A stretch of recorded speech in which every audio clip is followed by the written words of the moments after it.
Welcome and thank you for joining us. In this video, we will walk through the Tropical Data Training System for Trachoma. Here is a brief reminder of the overall tropical data process, which supports countries from the start to the end of the survey process to ensure high-quality data are collected in a standardized way. When a country contacts the Tropical Data team to make a survey application, the team will assign an epidemiologist to support protocol development and to review the information submitted to establish training needs and support planning. And the team will also support the planning and delivery of the training. For a more detailed overview of the tropical data process and the roles and responsibilities at each step, please refer to the Tropical Data Survey Process Overview by going to our resources page or by clicking on the link on your screen. Tropical Data's training system has been used in over 40 countries. It is designed to ensure standardization, but also gives flexibility to take into account local considerations and contexts for aspects such as sampling and supervision. The system includes certified trainers and a training curriculum for either TT-only surveys or for baseline, impact, and surveillance surveys to prepare teams for the field. These resources ensure trainers are confident in their roles and follow in the methodologies laid out in the protocol. It also gives key specialist materials, and finally, a process to certify the survey team members. We have a global network of tropical data grader and recorder trainers, all of whom have been trained and certified. Reference grader and recorder trainers are our gold standard. They are very knowledgeable and highly experienced individuals who have led a number of tropical data trainings. Then we have a pool of principal trainers, previously known as master trainers, who are able to train and certify national level trainers or the teams themselves. Then come the national trainers, who can train graders and recorders in country. And crucially, we have the graders and recorders who have successfully completed the training, who form the survey teams. We require all newly trained trainers to be supervised in delivering their very first training workshop by other more experienced trainers. We aim to recertify all our trainers every 3 years where possible to keep them up to date. This requires close collaboration with all the countries we are supporting. One of the great benefits of having this global network of trainers is the opportunities it gives for the sharing of knowledge, learnings, and experience in different contexts, all within the Tropical Data framework. Our training materials are available in English, French, Spanish, Portuguese, and Arabic. They include our training manual and a set of PowerPoints which correspond to sections of the manual. The manual is used by trainers to deliver the training. In the back are various annexes to be printed out or used during the workshop. The manual is not only useful for trainers, it can also be used by survey coordinators to support planning and preparation for the training and surveys. It includes advice on selecting personnel for the survey teams and a full list of materials for training and fieldwork, among other things. Specialist materials provided by Tropical Data include follicle size guides and loops. These are important to help ensure accurate clinical diagnosis of trachoma in the field. The French and English manuals are available publicly on the resources page of our website, which you can access from the Tropical Data homepage by clicking Access Resources. You can find other useful planning tools and checklists on the resources page of our site too, such as a budgeting tool and a protocol writing guide. For the full training package, including PowerPoints or the manuals in other languages, do not hesitate to get in touch with the team by emailing admin@tropicaldata.org. We have 2 standard training systems, one for baseline, impact, and surveillance surveys for trachoma, and a second for trachomatous trichiasis or TT-only surveys.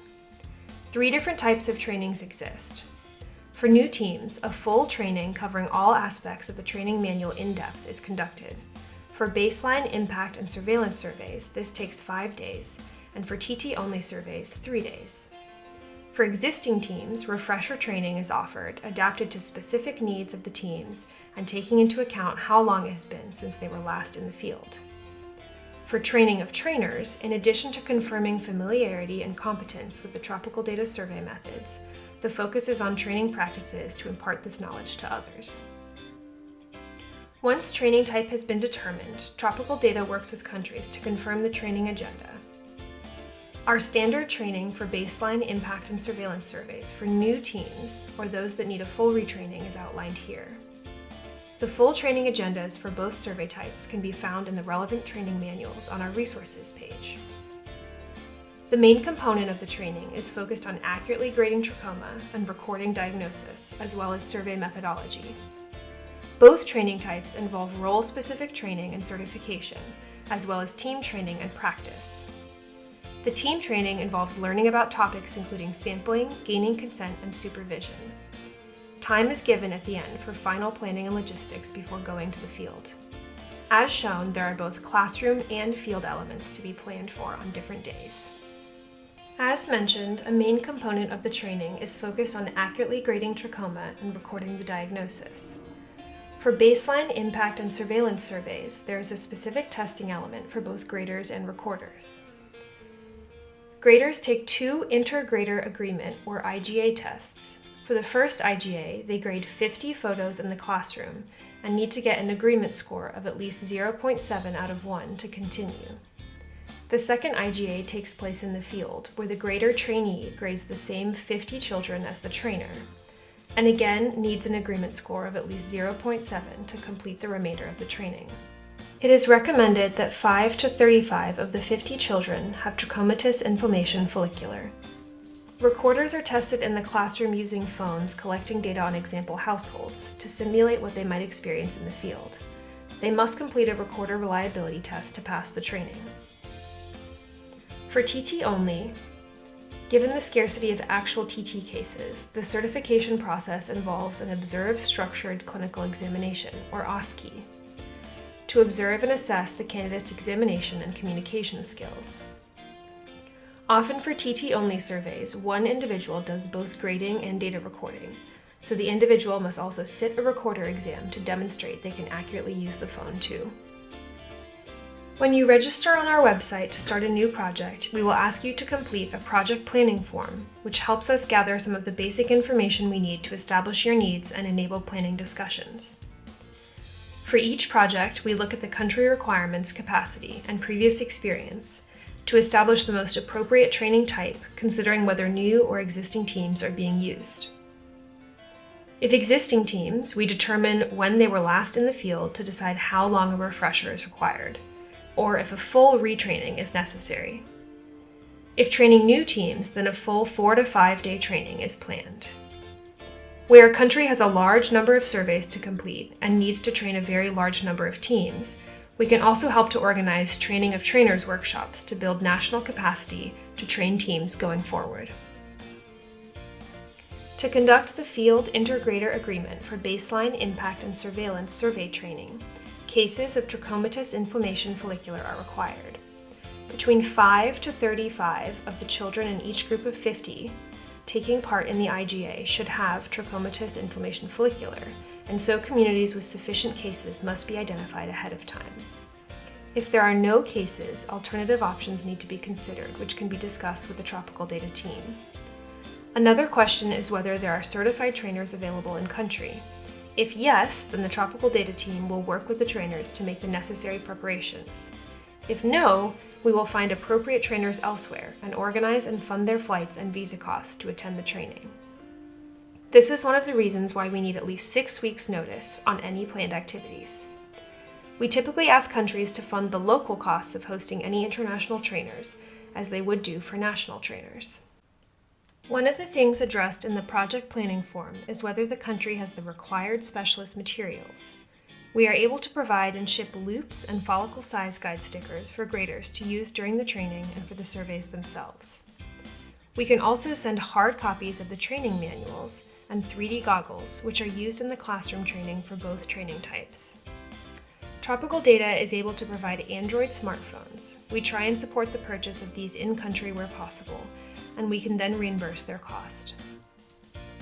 Please ask to speak to us before purchasing any phones to ensure that they are the right specification and because there is certain documentation we need first. We will support you to ensure any phones, new or old, are set up with up-to-date survey forms before any training or surveys begin. All other survey materials need to be sourced by the country or projects themselves, and a full list is available in the training manual to support this.